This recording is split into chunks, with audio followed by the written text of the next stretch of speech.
So I remember back when I was in middle school, high school, college, I would love to watch advice videos because normally I'm an anxious person, and I want to know as much as I can, especially when I'm going into a new field or anything like that. I want to know as much as I can. I want to be prepared. Like, I hate being caught slipping on anything because then I feel like, yo, what is all the knowledge that I accumulated? What's it all for? There's no reason that I shouldn't be prepared.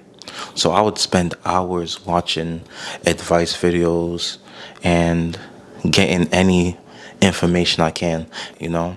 If it's a new job or if I'm going to like a new place, I need to learn something about the place. So I have somewhat of an idea of what I'm doing. So I got about like 5 pieces of advice for y'all because here on this channel, I want you to do good.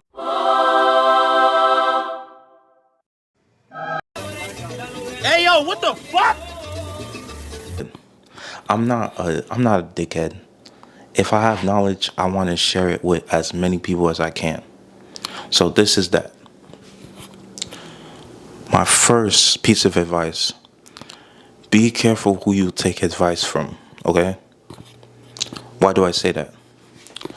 A lot of people, especially young people, they don't know what they want to do. They don't know who they actually want to be. So a lot of the times, like I said in the intro, a lot of people go online to figure out what or who they want to be. And they find someone who they deem successful and they start listening to that person. Now, I would say for the most part, a lot of people who give advice should not be given advice. And I always say, be careful of who you take advice from because a lot of the people are just talking to talk. A lot of people will tell you, yo, do this, this, and this. But in reality, they're not doing any of that shit. You're going to a place and you're trying to get advice on how to find a partner or some shit, and you're listening to someone who's been in 60 situationships in like 2 years. Throw that person's advice away. You don't need to listen to that bullshit. Same thing with a bunch of these like gurus who always happen to talk in front of a Lamborghini or some fast car and shit. They're always at the club. They're always throwing money and shit like that. They seem to have the most beautiful people around them all the time. But then, like in 10 years or so, it comes out that that person was just faking the whole thing. They rented the car. Their money is dried up, so nobody comes to be in the videos. You don't see nothing like that. And we all know examples of these people. We all know. So that's the main thing. Don't take advice from just anybody. If you want to take advice from someone who's honest and who's not afraid to tell embarrassing stories about themselves and who actually live the life that they're trying to tell you about. You know? As a lot of you guys know, if you watch my earlier videos, I give it up, bro. I have some shame, but I give out most of the stories and most of the bullshit that happens to me. Like, I tell you guys everything, almost. Figure out what you actually like and figure out the things that are a no-go for you, okay?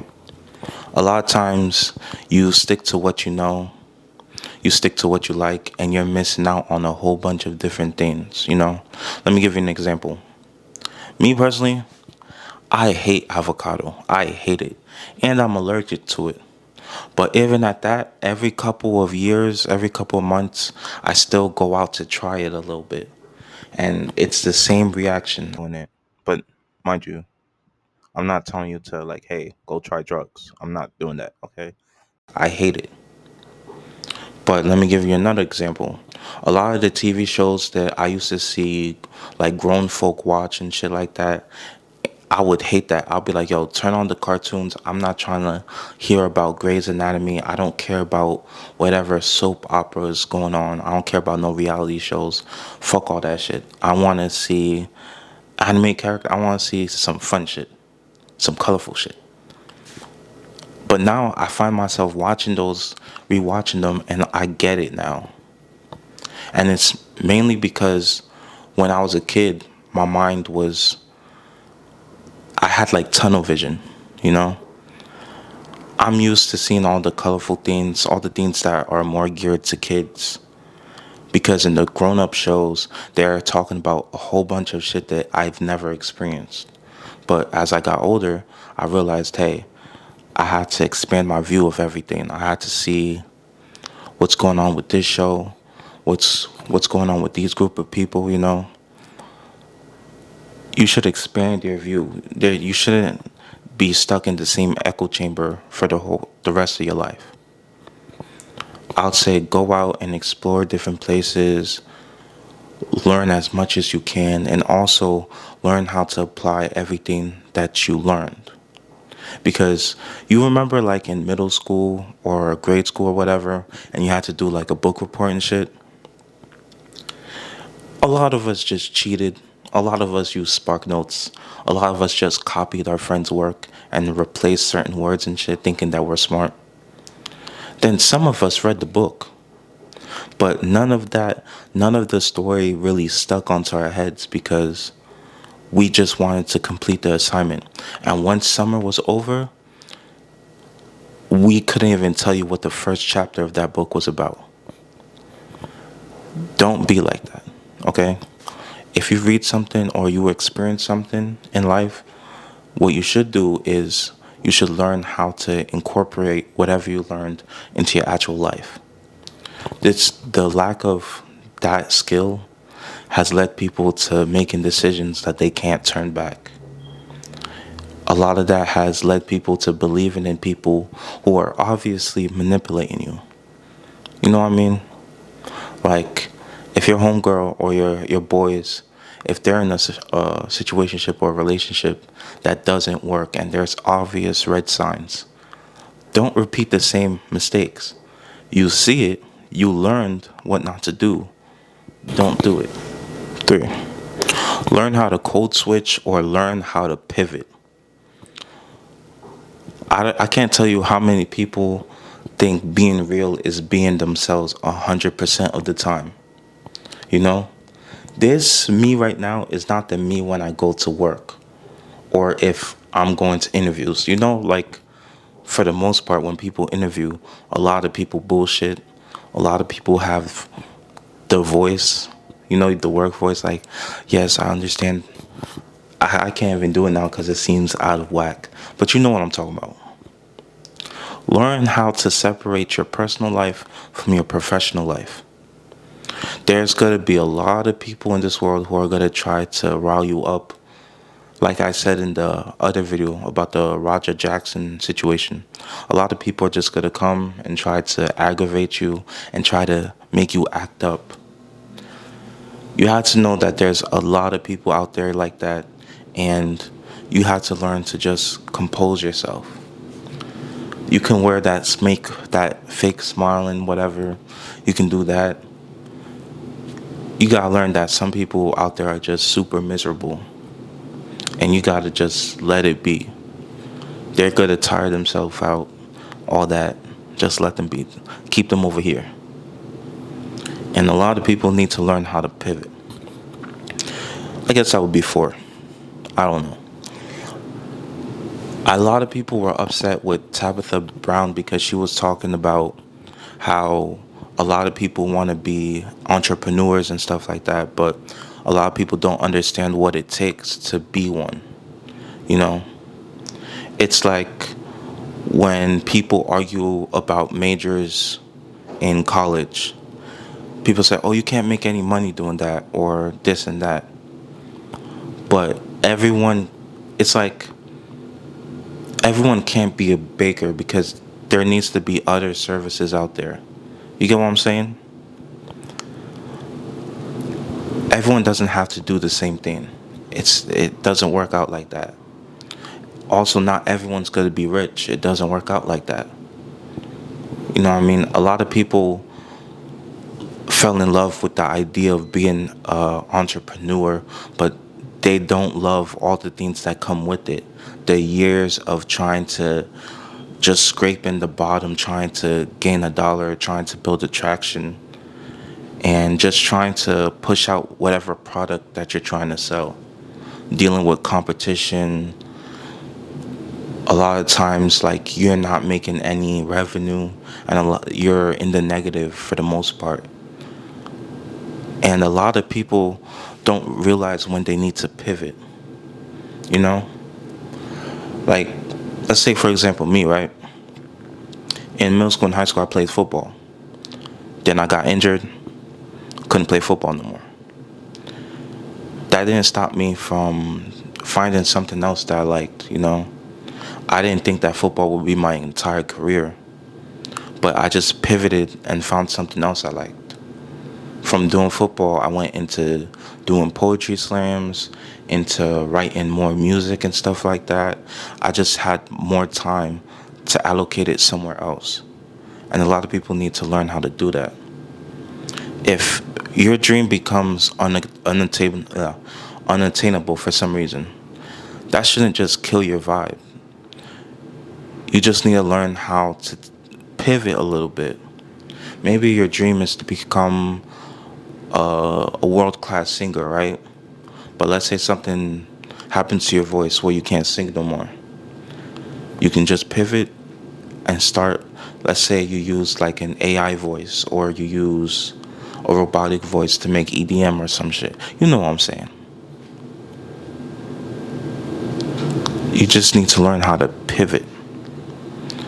You won't always get what you want, but what matters more is that in cases like that, you learn that this isn't the end all be all.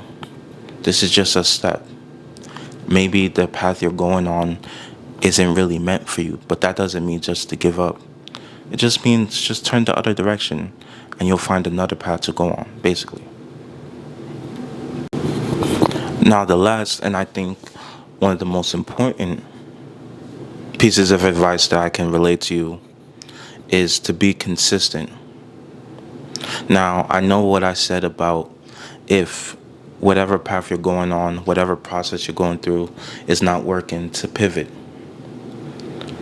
But also, I want you guys to understand that if you really, really want to attain something, if you really want to chase something, right? Something like, let's say, again, music. Music versus being an athlete. At a certain cutoff age, you can't become the next soccer superstar. You can't become the next NBA championship, like champion. You can't do that, you know? But if it's something that takes a little bit time, like for example, this YouTube thing, right? When I wasn't being as consistent in the other years and stuff, I'd get a few hundred views here and there and stuff like that. But it wasn't until this year when I took it super seriously that you start to see the charts and the analytics. You start to see an increase, like a huge spike. Why? What's the difference between what I was doing this year and last year?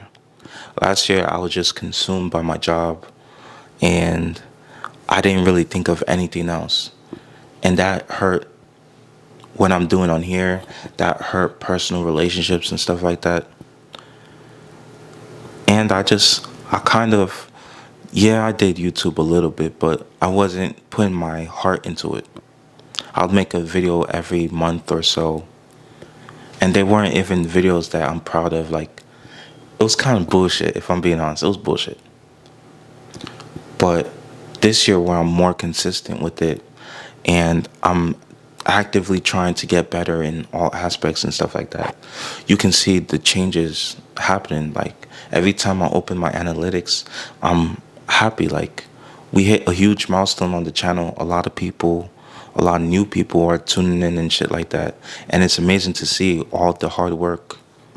And before, when I didn't have any subscribers and nobody was watching my shit, and I was like, yo, what the fuck am I doing this for? Versus now, where I'm proud of everything that I've done, you know, and I'm finally seeing the dividends come in. It's just like one of my friends from college, Relic Rhymes, you know, From the looks of it, I know a lot of people are gonna be like, "Yo, who the fuck is this kid? Where the fuck this guy come from?" Or people, especially now that he has like a viral dance and a viral song out right now, a lot of people are like, "Oh, he's an industry plant," and they're saying all this kinds of bullshit. But they don't know Relic, like back in college when he was trying to push himself out. He was at every event trying to perform. You saw him in the background of so many other people's stuff. You saw him put in actual work. A lot of people say they put in work, but they ain't doing shit. But this dude, for the past like 5 years, has been putting in crazy amounts of work. And even though like I don't really listen to that kind of music too much, I'll be stupid and I'll be a fool like just to not commend him on all the great things that he's doing now, you know? And I got nothing respect. I have nothing but respect for people like that who stay consistent on the task, even if they don't see like a huge major hit or whatever, or they don't get the most recognition. They keep going for what they're trying to achieve, and it's possible, you know. It's really possible, but a lot of people fall back after certain setbacks. And again, to bring it back to the analogy I made before, if your dream is to become the next NBA champion, stop it. Get some help. You're 5'4", your vertical is trash, you can't do that shit. Leave that shit alone. Pivot, become a sports analyst or some shit. Do some Stephen A. Smith shit. Do that. Okay? Just do that. But if it's something attainable like working with a certain artist or even did like this YouTube shit, like be consistent as possible. Sooner or later, you're gonna see the fruits of your labor. You're gonna see it. I would say I could promise that. That's something I can actually promise. You will see it eventually. In a year or two. You never know. But yeah, that's it for me. I feel like I've been yapping too long. I'll catch you guys next week. Also for the special, because we hit the milestone, tune in for that next week. I'll catch you guys later. Peace.